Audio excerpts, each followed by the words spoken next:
So that's, do you have any questions on that? We could take some questions. And then if not, we can go a little bit into the marketing plan. Yes. Maria, about submitting to an agent. Yes. Do you recommend finishing the book first and then, or doing it a piece at a time? Because I know agents are different, as you're saying. Right. Do any of them, in your experience, have they ever wanted the entire piece? Well, my book is in a category considered nonfiction. Nonfiction includes self-help books, how-to books, memoirs, biographies.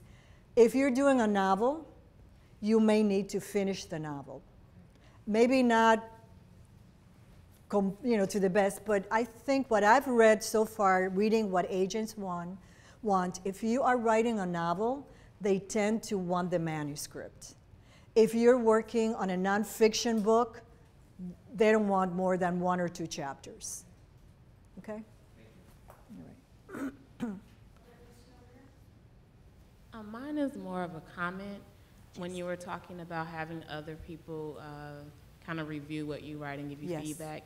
For me, I didn't really want anyone I knew to see it, but they have this online website. It's createcircle.com, where you can have other people who are self-publishing or just writing for the fun of it, review your stuff. Absolutely. And you can review theirs, and they work on a point scale to see how many people.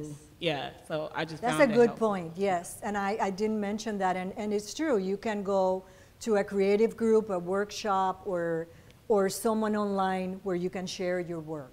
And so can we, and I want to make sure a lot of people were asking, it's Create Circle, all as one word together, .com? Okay, great. Okay. Any more questions? Hi, my name's Ebony. I actually work for the University of Chicago Press. Yes. And I'm in the warehouse dealing with the distribution, but right next door to me is our print-on-demand office, and the guy I work with, he knows like the size of paper this is to the T. And they print there, and that company is actually Edwards Brothers, and I know they'll print for, individuals too. So it's part of the University of Chicago Press, and then we ship out to Amazon, Barnes & Nobles, Ingram's, Bakers, everybody. Okay, great. Well, thank you.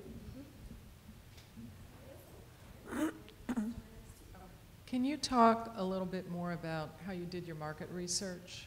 Just kind of the nuts and bolts of how you did that. Well, what I did was I knew, obviously, my subject matters. So what I researched books, and I went online. I did most of it online. Books about Cuba, Cuban, related to Cuba, but I didn't want to focus on history, very formal history, or political insights necessarily only. So I looked for people who were doing more of a memoir type. And I didn't find so many, but I found like 5 or 6. Then I talked to someone who is a professor in another university, and she's of Cuban background, and I asked her if she knew of other books.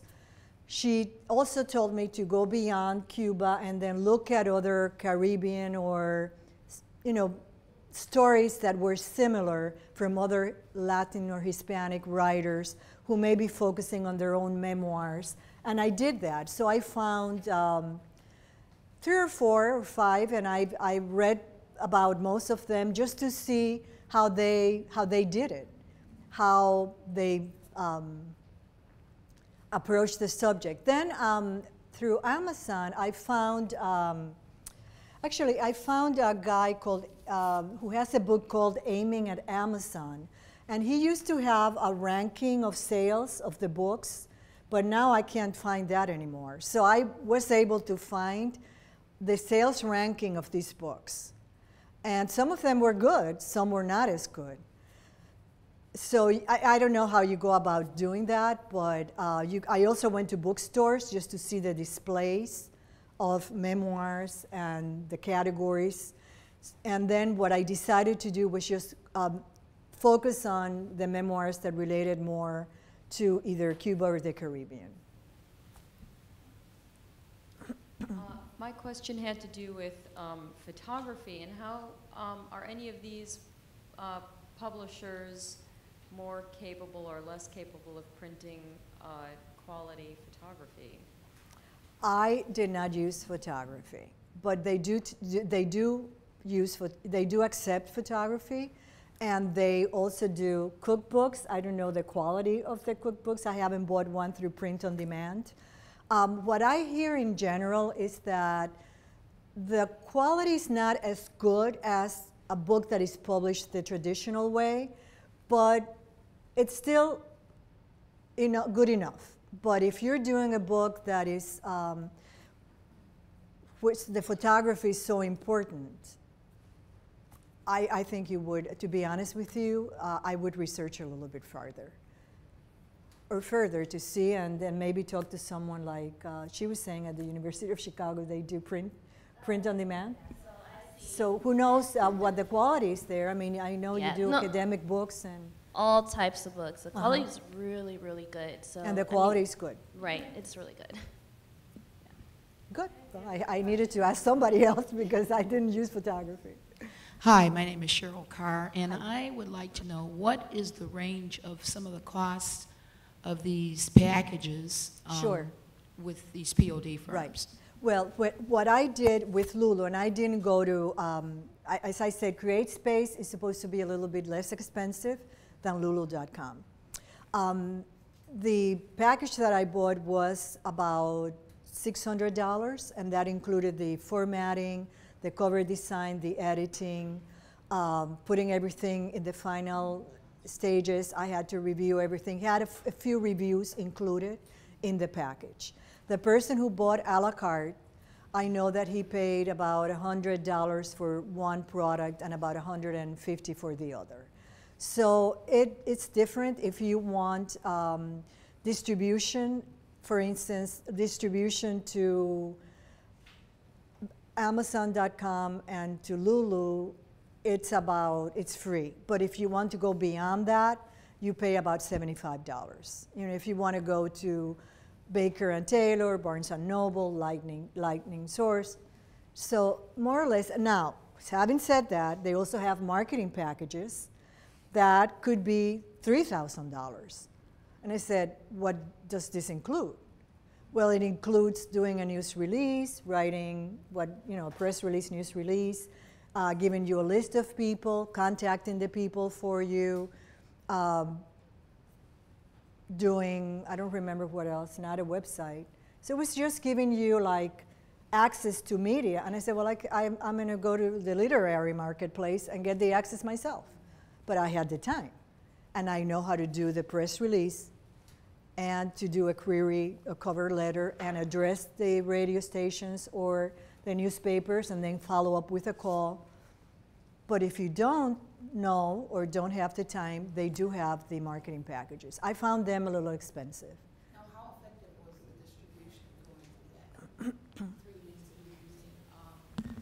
Amazon.com? Amazon. Yeah, I found, to be honest with you, I found that having the book on Amazon is indispensable.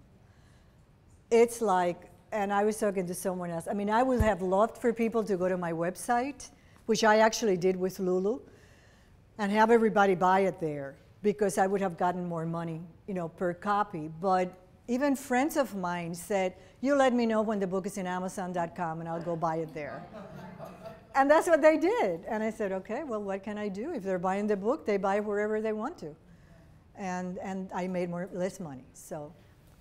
We do have a clarification. It's not createcircle.com, okay. It's critiquecircle.com. Okay, all right.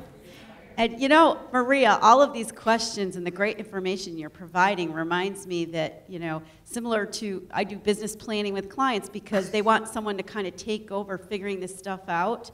You could be a self-publishing agent and help, can you imagine if you had a Maria that helped you through all of this stuff and you could focus on the content of what you're writing? Maybe that's what Just I should a thought. do. So, Who knows? Anyway, do we have any more questions before she goes on? Okay.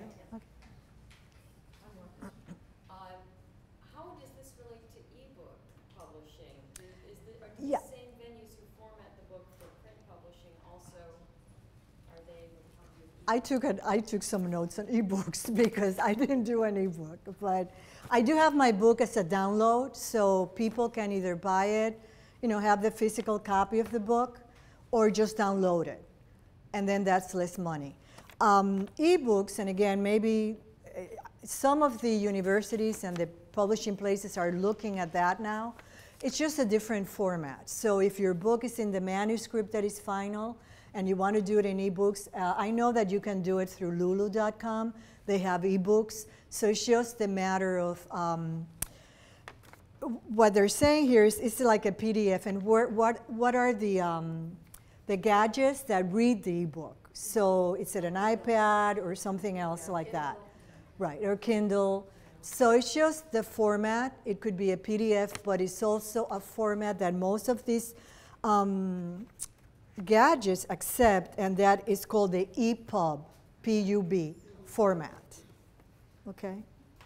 So they can convert your manuscript to that format, and then you have an ebook.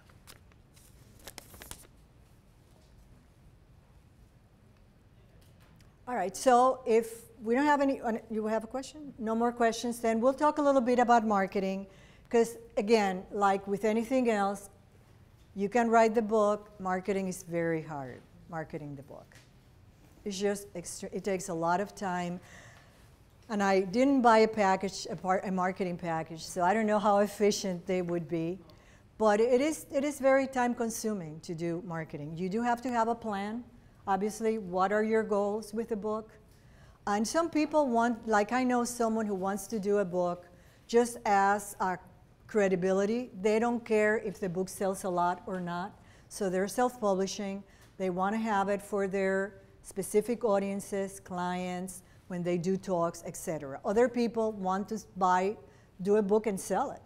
And some would like to have a bestseller. I don't know how you do that, but I guess if it's very, but actually some people have sold their books that are self-published, and they have marketed the books. And then I think one thing that someone told me is once you get to sell a certain amount of books, then they come and get you. They actually, the agents who didn't want to talk to you will come to you and look for you to try to then publish your book.